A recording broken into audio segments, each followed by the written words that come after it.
మాదాపూర్ ఏరియాలో సుందంశేరు చుట్టుపక్కల పేదోళ్ళ ఇళ్ళ మీద పడి ఆయనకి ఎప్పుడు టైం దొరకనట్టు ఆదివారం చూసుకొని మరి దొంగోళ్ళ లెక్క బ్లాక్మెయిలర్ లెక్క పేదల ఇళ్ళ మీద పడి దౌర్జన్యం చేసేటువంటి పరిస్థితి నేను గమనించినాం. మళ్ళీ పొద్దుగాల బాగా అడావుడు చేసి ఆగమాగం చేసి అక్కడ మళ్ళీ ప్రజల వ్యతిరేకత చూసి మళ్ళీ ఏమంటే సాయంత్రానికే హై డ్రాప్ అయిపోయింది. హై డ్రా కాస్త హై డ్రాప్ ఎందుకైందో మళ్ళీ సాయంత్రం వచ్చిన నోట్ పంపించి ఆల్రెడీ ఉన్న వాటిని గులగొట్టమంటాడు. మరి ఇప్పటివరకు చేసింది ఏంది? మీరు ఇన్ని రోజులు చేస్తుంది ఏంది? అసలు హైడ్రా పేరుతోని మీరు ప్రభుత్వంగా ఒక నిర్ణయాన్ని ప్రకటించే ముందు ప్రజలకి దానికి ఉన్నటువంటి విధి విధానాలు ఏందనేది ఇప్పటివరకు ఎన్నడూ చెప్పలే. దాని లక్ష్యం ఏంది చెప్పలే. జనరల్గా ఏ దానికైనా సరే ఎయిమ్స్ అండ్ ఆబ్జెక్టివ్స్ ఉంటాయి. ఏ ఎయిమ్ కోసం దేన్ని పెడుతున్నాం, దాని యొక్క ఆబ్జెక్టివ్స్ ఏంది. మాకు అర్థమైనటువంటి ఎయిమ్స్ అండ్ ఆబ్జెక్ట్స్ ఏంటంటే హైడ్రా పేరుతోని ఇక్కడ జరుగుతున్నటువంటి నీ 6 గ్యారెంటీలు కానివచ్చు, ప్రభుత్వానికి ప్రజలలో వస్తున్నటువంటి వ్యతిరేకతను కానివచ్చు, పక్కదారి పట్టిస్తందుకు ఒక డ్రామా క్రియేట్ చేయడం మొదటి ఎజెండా. ఇలాగూ చేస్తున్నాం కదా డ్రామా. ఆ డ్రామాలోనే భాగంగా ఎవరైతే పెద్ద తలకాయలు ఉన్నాయో కనీసం మనకు తెలిసిన వృత్తే కదా, వాళ్ళని బ్లాక్మెయిల్ చేసి 10 రూపాయలు కూడా పెట్టి వాళ్ళ మహారాష్ట్రకు పంపాలి కాబట్టి అదన పని చేయాలి, కొంచెం వానో వేనో బెదిరియాలి, ఫస్ట్ ఒక్కరిని గులగొట్టాలి, తర్వాత వాళ్ళందరికీ నోటీసులు ఇవ్వాలి, బెదిరియాలి. ఇది ఒక డ్రామా.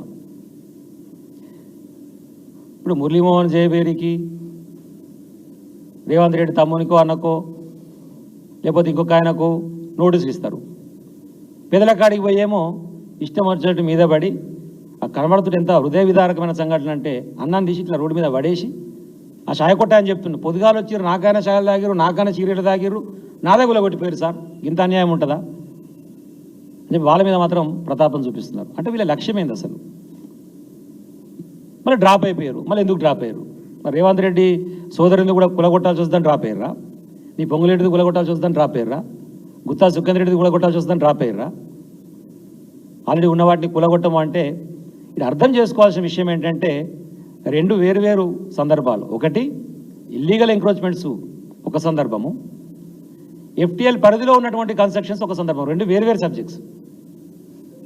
అంటే నిన్న వాళ్ళు చెప్పింది ఇల్లీగల్ ఎంక్రోచ్మెంట్స్కి సంబంధించి ఇప్పుడు నిన్న పోయినప్పుడు ఎదురైనటువంటి సంఘటన ఏదైతుందో ఆ సంఘటనకు సంబంధించి మేము వెనక్కి తీసుకుంటాం. ఆల్రెడీ కన్స్ట్రక్షన్స్ ఉన్న వాటిని ఏమో ఇమ్మటే గులగొట్టం కానీ కొత్తగా కాకుండా చూస్తాము అన్నారు. ఇది ఇల్లీగల్ ఎంక్రోచ్మెంట్స్. కానీ ఎఫ్టీఎల్ పరిధిలో లేదా బఫర్ జోన్ పరిధిలో కన్స్ట్రక్షన్స్ రావద్దు అన్నప్పుడు వాళ్ళు అందరూ కూడా ఎవరు ఉంటారు అంటే వాళ్ళు పట్టా వాళ్ళు ఉంటారు, వాళ్ళు పట్టాదారులు. ఇల్లీగల్ ఎంక్రోచ్మెంట్ గారు వాళ్ళు పట్టాదారులు. ఈ పట్టాదారులకు సంబంధించినటువంటి ఇల్లీగల్ కన్స్ట్రక్షన్ అంటే ఎఫ్టీఎల్లో బఫర్ జోన్లో ఇల్లీగల్ కన్స్ట్రక్షన్ ఉండొద్దు కాబట్టి అది ఒకవేళ కన్స్ట్రక్షన్ ఇల్లీగల్గా చేస్తే దాన్ని గులగొట్టడానికి సంబంధించిందనే ప్రెస్ నోట్లో చెప్పలే ఆయన. అంటే దాని అర్థమైంది, ఎవరైతే ఫామ్ హౌస్లు లేకపోతే రేవంత్ రెడ్డి సోదరుని ఇల్లు కట్టినటువంటి ఆ ఏరియా అవన్నీ కూడా ఇంకా గులగొట్టాలని అర్థం అన్నట్టు. ఇప్పుడు ఆయన నేను ఇచ్చినటువంటి ప్రెస్ నోట్ బట్టి అర్థమైనటువంటి విషయం. అసలు ఈ విషయం ఏంటంటే ఈ చెరువుల ప్రొటెక్షన్కు సంబంధించి బీఆర్ఎస్ ప్రభుత్వం తెలంగాణ ఏర్పాటు తర్వాత మొదటిసారి వచ్చినప్పుడే ఒక NGO organisation, lakes protection organisation సమ్మేది ఆర్గనైజేషను గ్రీన్ ట్రిబ్యునల్లా ఈ చెరువులకు సంబంధించినటువంటి ఈ ఎఫ్టీఎల్ పరిధిని కానివ్వండి దీన్ని కానివ్వండి నిర్ధారించి వాటిని రక్షించేటువంటి ప్రయత్నం చేయమని చెప్పేసి గ్రీన్ ట్రిబ్యునల్ వేసారు. సరే, గ్రీన్ ట్రిబ్యునల్ తదనంతర కాలంలో సుప్రీంకోర్టులో మరిచి సుప్రీంకోర్టులో ఉంటుంది. ఆ గ్రీన్ ట్రిబ్యునల్ ఇచ్చినటువంటి డైరెక్షన్స్ మేరకు ఆ రోజు హైకోర్టు చీఫ్ జస్టిస్ కమిటీగా ఆయన చైర్పర్సన్ ఉండి మెంబర్స్ని పెట్టుకొని ఈ అన్ని చెరువుల యొక్క ఎఫ్టీఎల్ పరిధిని నిర్ధారిస్తే బాగుంటుందని చెప్పేసి ఒక డైరెక్షన్ గవర్నమెంట్కి ఇచ్చిండు. వాస్తవానికి ఇన్ని సంవత్సరాలల్లా ఈ ఎఫ్టీఎల్ అనేటువంటిది అధికారికంగా గెజెట్ ద్వారా కానీ నిర్ధారించబడలేదు. ఈ రోజు వరకు నేను చెప్పేది అయితే అప్పుడు ఈ ఎఫ్టీఎల్ అనే కాన్సెప్టే బాగా పరిగణలోకి వచ్చింది ఎప్పుడంటే దాదాపు 2010, 2014 తర్వాతనే బాగా పరిగణలోకి వచ్చింది. అసలు మానవ జీవన విధానం మొదలైనప్పుడు నీళ్ళ పక్కనే కదా స్టార్ట్ అయింది, జీవితాలు స్టార్ట్ అయింది నీళ్ళ పక్క పొంటి, నదుల పక్కనే కదా అంత జీవనం స్టార్ట్ అయింది. మనిషి పుట్టుక స్టార్ట్ అయింది అక్కడి నుంచి కదా. సింధు నాగరికత ఎందుకు వస్తుంది మనకు? దాని తర్వాత ఎఫ్టీఎల్ పరిధికి సంబంధించినటువంటి అంశం వచ్చినప్పుడు ఇది ఎఫ్టీఎల్ పరిధి అని చెప్పేసి 1931లో ఎఫ్టీఎల్ పరిధిలో గ్రామానికి సంబంధించినటువంటి మ్యాప్ల ప్రకారంగా నిర్ధారణ చేయబడి ఉన్నది. బట్ గవర్నమెంట్లో వచ్చిన తర్వాత గెజిట్ నోటిఫికేషన్ ద్వారా అవి స్టాచ్యుటరీగా నిర్ధారించబడలేదు. దాన్ని బేస్ చేసుకొని లేట్ ప్రొటెక్షన్ కావాలని చెప్పేసి గ్రీన్ ట్రిబ్యునల్ వేస్తే గ్రీన్ ట్రిబ్యునల్ ఇచ్చినటువంటి ఆదేశాల మేరకు అంటే డైరెక్షన్ మేరకు సూచన మేరకు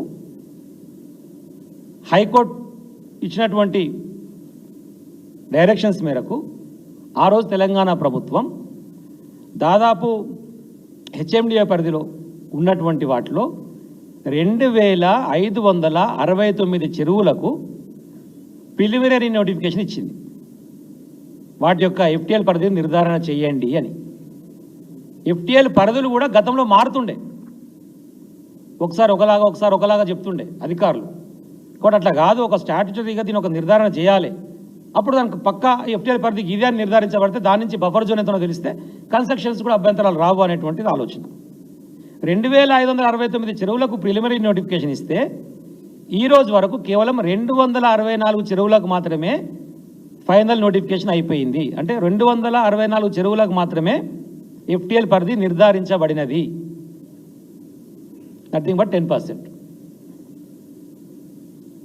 ప్రిలిమినరీ నోటిఫికేషన్ ఇచ్చినప్పుడు కూడా ఎవరైతే ఎఫెక్ట్ అవుతున్నారో చెరువు భాగం చెరువు ఉంటుంది, చెరువు భాగం పోను ఎఫెక్ట్ అవుతున్నటువంటి పట్టాదారులు ఎవరైనా ఉంటే కనీసం వాళ్ళకు నోటీస్ సర్వ్ చేయాలి.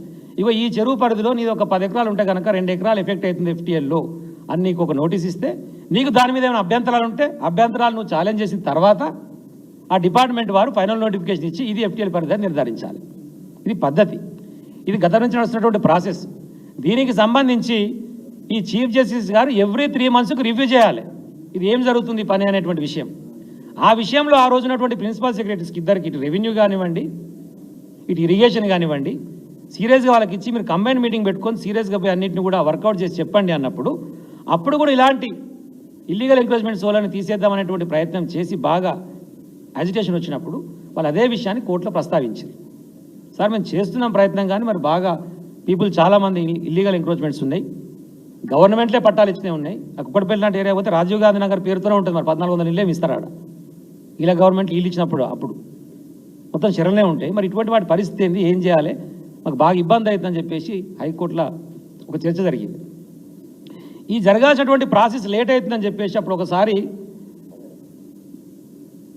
టైమ్స్ ఆఫ్ ఇండియాలో పేపర్లో ఒక ఐటమ్ వచ్చింది.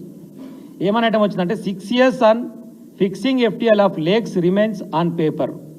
6 సంవత్సరాలుగా ఎఫ్టీఎల్ ఫిక్స్ చేయమంటే పేపర్ మీదనే ఫిక్స్ అవుతుంది తప్ప దానికి సంబంధించినటువంటిది ఇంకేం చేస్తలేరు అనేటువంటి ఒక ఐటెం వస్తే ఆ న్యూస్ ఐటెంని ఎవరికి వేసేయలే, సుమోటోగా హైకోర్టు తీసుకుంది.